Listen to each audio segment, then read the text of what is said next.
The winter over Blackwood Canyon smothered the world in a deep, unforgiving silence. A heavy blanket of snow covered everything, and the wind, sharp as a blade, was the only thing that dared to move. On a makeshift wooden platform in the middle of the town square, a young woman stood, her wrists bound. Her head was held high, and her eyes, dark and deep, held a fire that defied the biting cold. She wore a traditional red cheongsam, a splash of vibrant defiance against the endless white. Her feet were bare, pressed against the snow-dusted wood. The sheriff called her the Chinese girl, his voice booming as he shouted a price, treating her as if she were nothing more than a piece of property. Her black hair, catching the snowflakes, framed a face that remained calm and unbroken, even as a drunken miner tossed a coin and jeered. A hardened gunslinger named Jonas Kane felt an unfamiliar tightness in his chest. He had long believed that compassion was a weakness, a mistake that got people killed. Yet, before he could reason with himself, his own voice cut through the frigid air. $5 the square, already quiet from the cold, fell completely still. The wind howled as if startled awake. The trail leading out of town was a narrow path carved through a world of snow and silence. Blackwood Canyon stretched out below a sky the color of slate, its cliffs like iron giants dusted with white.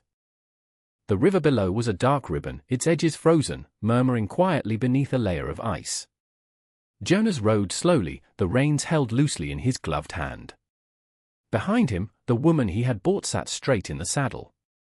Her hands were free now, but her posture remained proud, as if the ropes had never touched her. Neither of them spoke. The only sounds were the crunch of the horse's hooves on the snow and the weary sighs of its breath fogging in the air. Jonas lived a few miles upriver in a small one-room cabin, built with sturdy pine and a stubborn hope for solitude. The place smelled of wood smoke, leather, and loneliness. Years ago, he had been a man known for his quick draw and quiet demeanor. That changed the night he failed to save a family from a gang of outlaws. The memory of their fate still haunted him whenever the winter wind howled. When he glanced back, the woman was studying the frozen landscape with eyes that seemed to miss nothing, the way the snow clung to the pine branches, the distant shadow of a wolf on a ridge. Her face showed no fear, only a deep, watchful stillness, the kind of strength that is forged in hardship. Snowflakes melted on her bare shoulders, turning the red silk of her dress a deeper crimson. She looked like a winter spirit, a part of the canyon that refused to be frozen. They reached the cabin as the sun began to set, casting long, blue shadows across the snow. The canyon walls glowed with a faint pink light. Jonas dismounted and, out of habit, held out a hand to help her down. She ignored it, sliding off the horse with a quiet grace. Her eyes met his for a long moment, steady and unreadable, before she looked at the cabin, the corral, and the large stack of firewood. Inside, the air was cold. Jonas poured water from a bucket into a tin cup and set it on the table between them. "You can drink," he said. She took it without a word, sipped, and then placed it back gently. "Do you have a name?" he asked, his voice rough from disuse. Her own voice was soft, melodic. He nodded. Jonas Kane's silence filled the small room again, thick but not unfriendly. She walked to the window, looking out at the cliffs as darkness fell. "This land," she said quietly, her English careful, "it is very cold." Jonas followed her gaze. "It can be," he murmured, unsure of why he felt the need to defend it. Mai turned to him, her eyes reflecting the growing firelight. But even under the snow, things can live. That night, after she laid down on a pallet of blankets near the hearth, Jonas stepped outside. The canyon breathed around him, the air crisp and cold, the distant howl of a wolf echoing off the rock. He stared into the darkness, wondering what kind of man buys a stranger to save her, yet can't save himself from the ghosts of his own past. From inside, a soft sound reached him. It was Mai's voice, humming a quiet, ancient tune, a melody that rose and fell like a gentle memory. The song seeped through the cracks in the cabin walls, blending with the winter night. For the first time in a long time, the silence didn't feel like a punishment. It felt like the beginning of something, trying quietly to survive the cold. The next morning came slowly, spilling pale, grey light through the cabin's single window. The fire had burned down to glowing embers, but its warmth lingered, mixed with the scent of pine.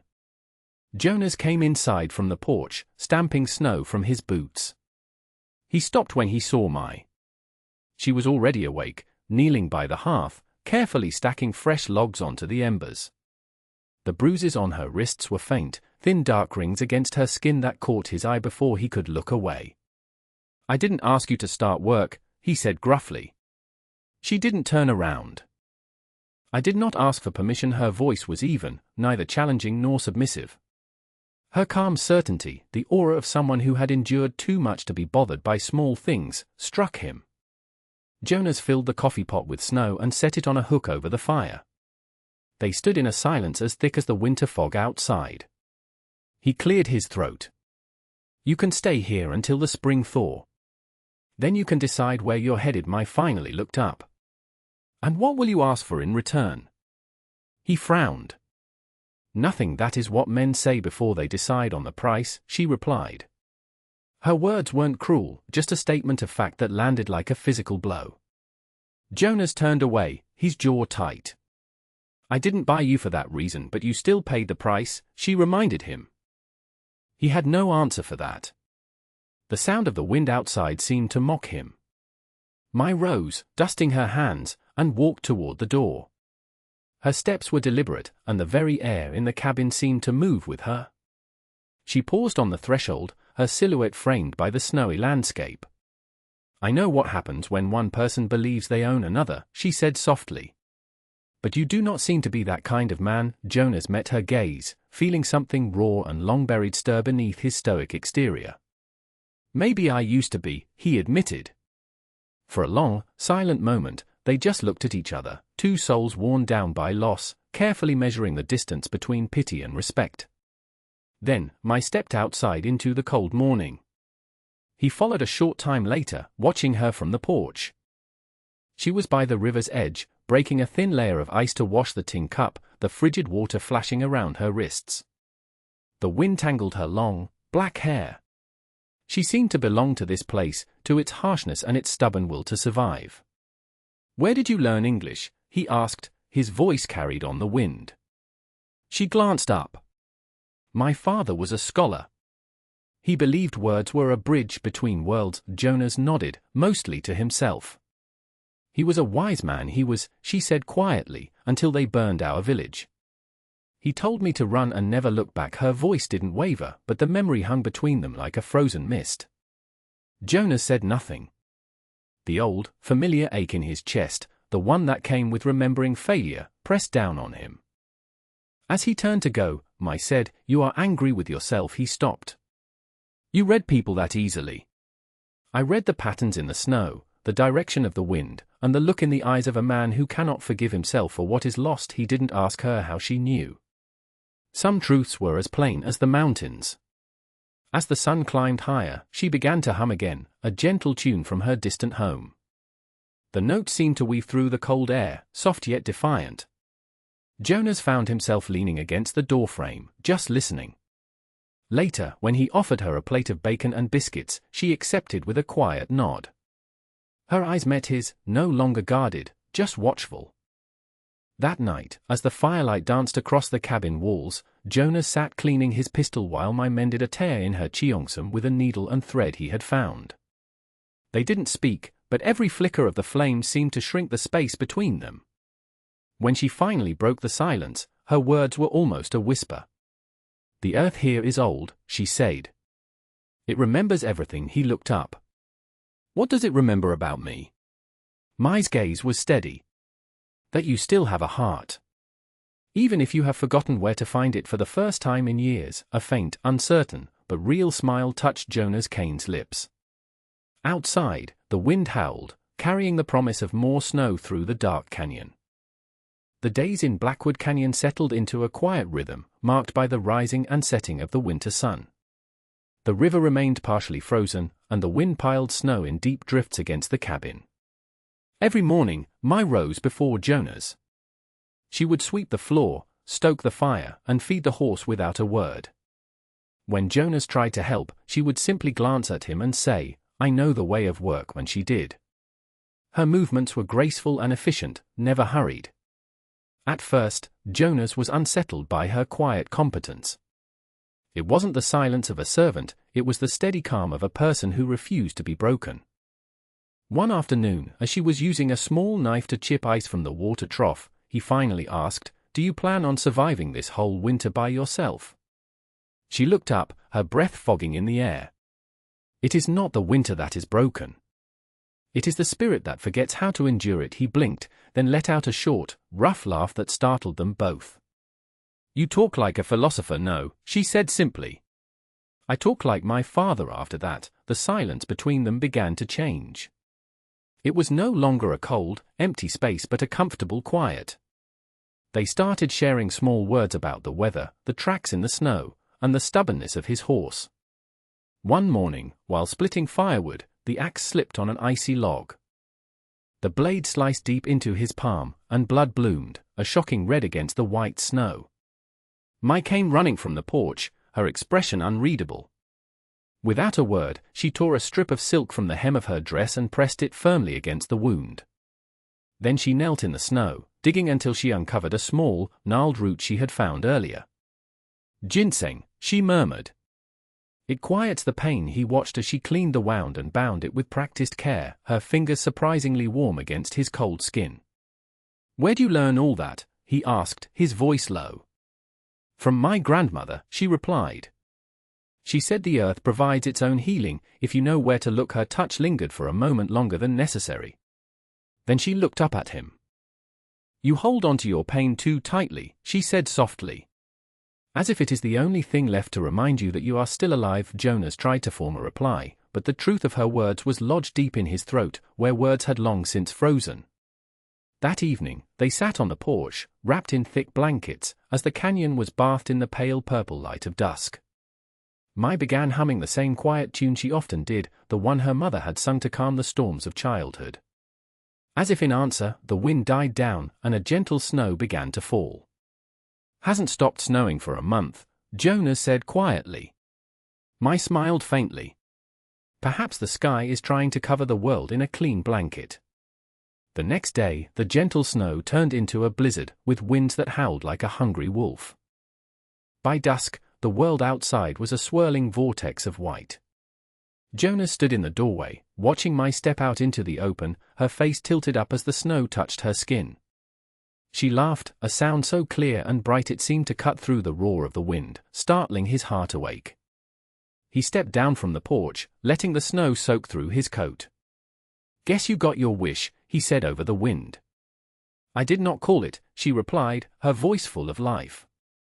"I only reminded it that we are still here." The blizzard raged for hours, leaving behind a world transformed, silent and pure. That night, they ate in silence, listening to the wind whistle around the eaves. When she rose to clear the table, he said quietly, "You could leave, you know. When the trail is clear. You are not a prisoner here." Mai stopped, her hand still. "If I stay, it is because this place has let me." Jonas met her eyes. "Not because of me." Her gaze softened. "You are part of this place now. You just do not know it yet." Something inside him, something long frozen and dormant, began to thaw. He found himself wanting to protect the quiet strength in her, not from a sense of duty, but from a place of deep reverence. In the weeks that followed, they worked side by side to survive the winter. He showed her how to set traps and how to clean a rifle.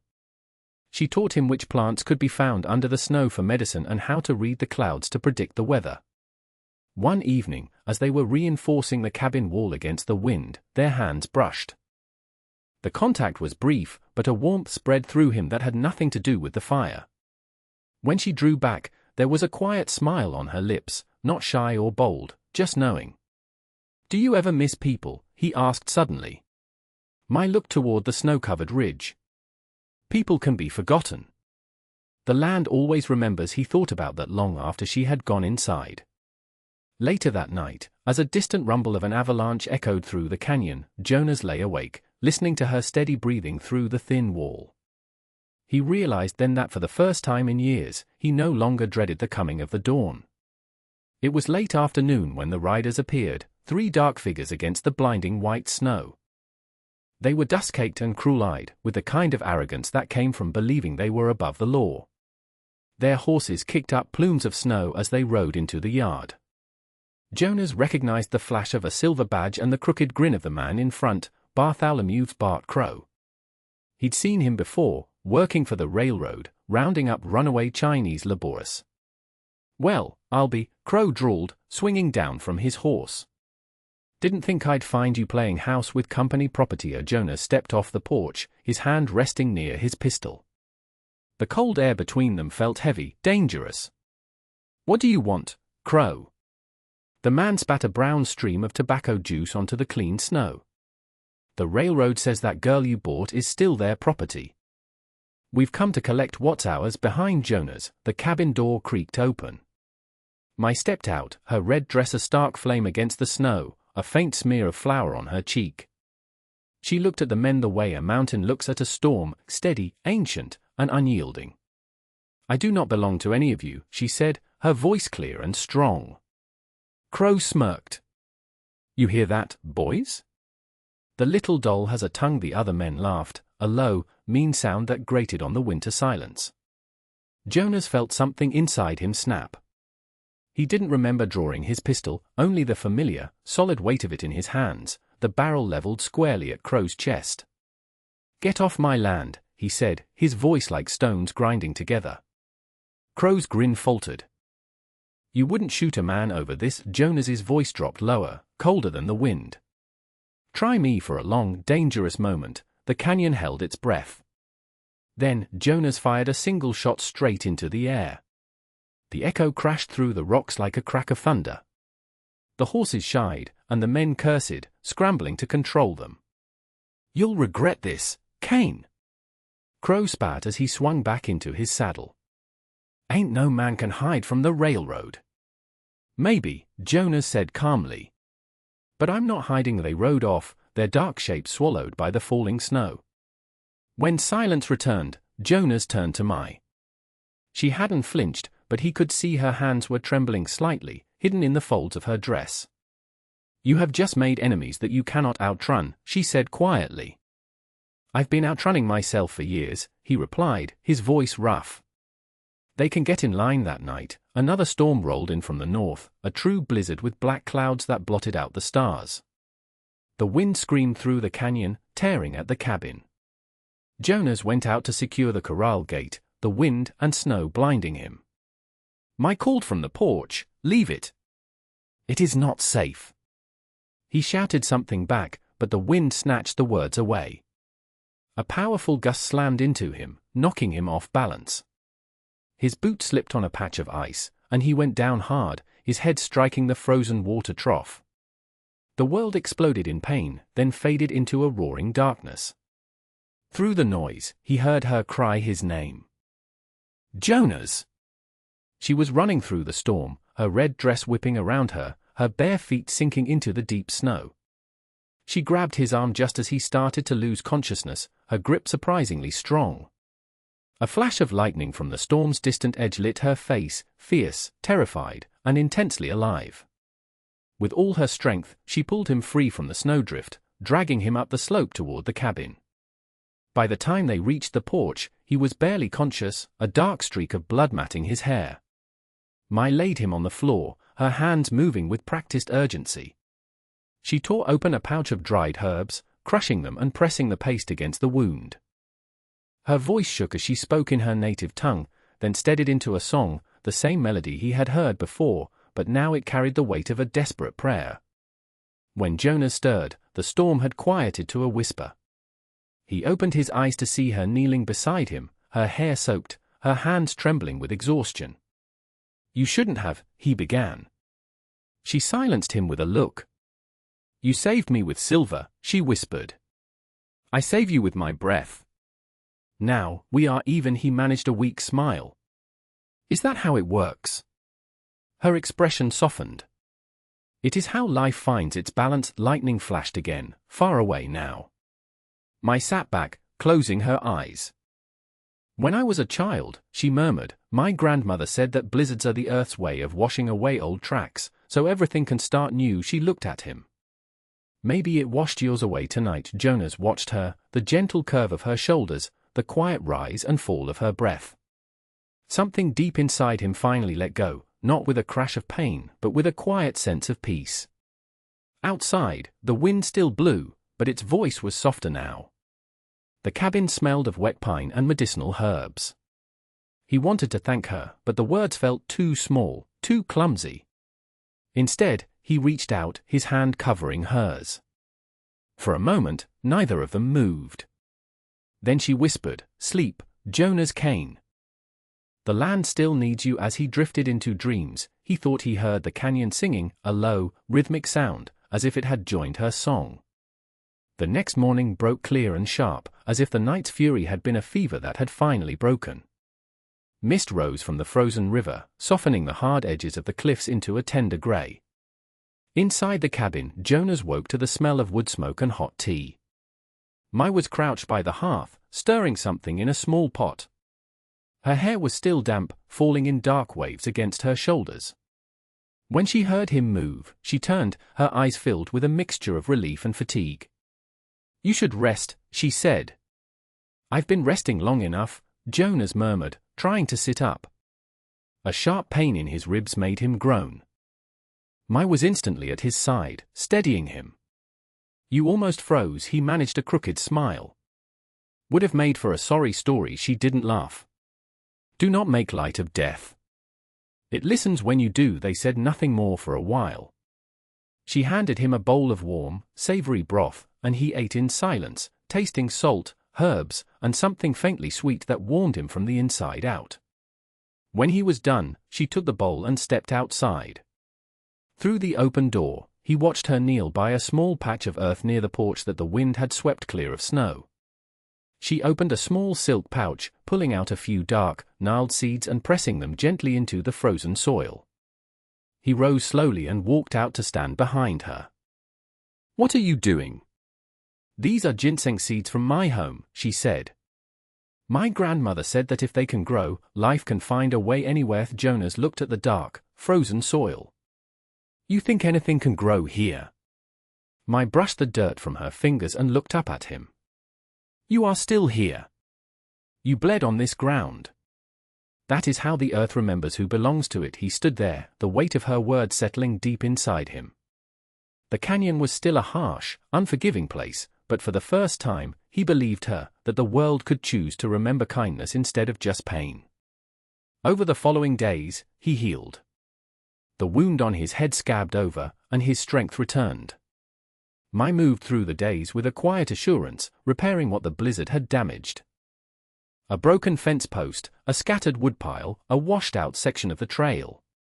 Jonas found himself following her lead, until one afternoon, she caught him just watching her as she braided her hair. "You stare like a man who has never seen the sun rise," she said without looking up. "Maybe I haven't," he answered honestly. She paused, her dark eyes flicking toward him, and for a heartbeat, the air between them felt fragile and alive. Then she smiled faintly and went back to her task. A week later, a trader from town came rattling down the canyon path, a man named Pike with a greedy glint in his eyes. He brought flour and salt, hoping to trade for furs, but his gaze locked on Mai the moment he saw her. "Well now, Kane," he said, tipping his hat. "Didn't know you'd taken on hired help." Jonas's voice was calm but as hard as frozen iron. "She's not help." Pike's grin soured. "Then what is she?" "She's the one who keeps this place alive." Mai's head turned sharply, her eyes meeting Jonas's. She said nothing, but he saw her take a quiet, sharp breath.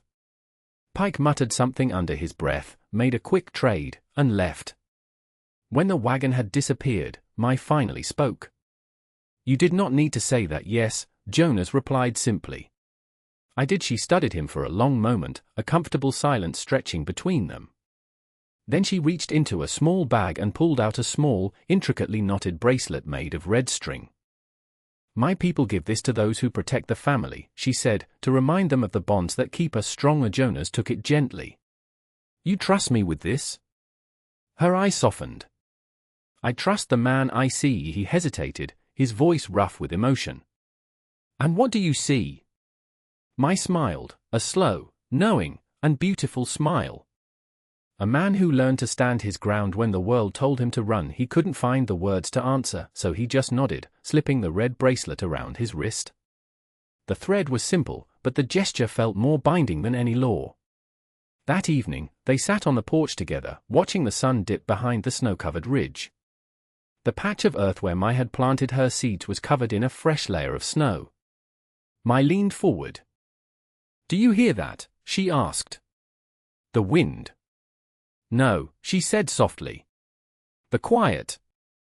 "The ground is resting, getting ready to grow." Jonas listened. Maybe it was just the wind, or the distant murmur of the frozen river.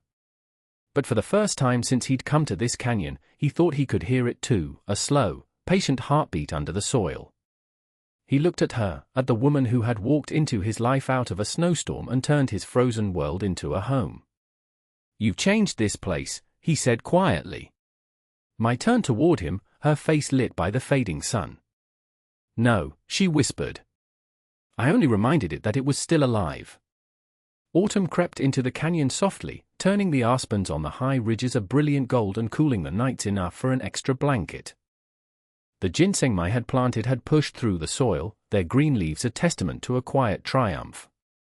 Every morning, Jonas would pause by the patch, his fingers brushing the leaves, still half amazed that something so delicate could grow in a place once so barren. But one evening, as the wind shifted colder, Mai stood by the fence, looking south toward the distant, unseen plains. In her eyes was a familiar distance he had come to dread. "I have to find them," she said, her voice barely a whisper. Jonas set down the harness he was mending. "Find who?" "The others," she answered. "The women from my village who were brought across the ocean. If they are still out there, they should know that it is possible to find a safe place. That there is still hope." He stared at her for a long moment. "You'll go alone." "I have walked alone before, I know," he said, his voice low. "And I hated every minute of imagining it for a heartbeat." She almost smiled, but her gaze softened with a quiet sorrow. "This is not about leaving you, Jonas. It is about going toward what is left of me." He nodded slowly, the truth of her words settling in his heart.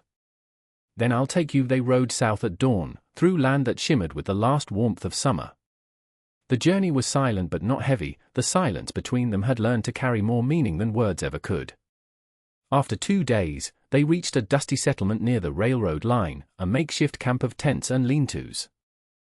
An old woman with eyes that had seen too much stepped forward. "Who do you seek?" she asked in Mai's dialect. Mai knelt before her. "I seek those from the village of Leanfen." The old woman studied her for a long time before shaking her head sadly. "The names have faded. We have been scattered like seeds in the wind." Mai bowed her head, the words cutting deeper than she showed. Jonas watched her shoulders tremble once, then still. When she rose, she turned to him, her eyes bright with unshed tears. "No one remembers," she whispered. "So I will stop searching." He held her gaze, his heart aching for her. "Then come home, Mai." They rode back under a sky filled with a million stars. The canyon greeted them with the sound of running water, stronger now after the autumn rains. Life had crept back into the canyon while they were gone. A week later, a rider from town arrived. It was the circuit preacher, a thin man with kind eyes and a worn Bible. Mai watched him dismount, a flicker of suspicion in her eyes.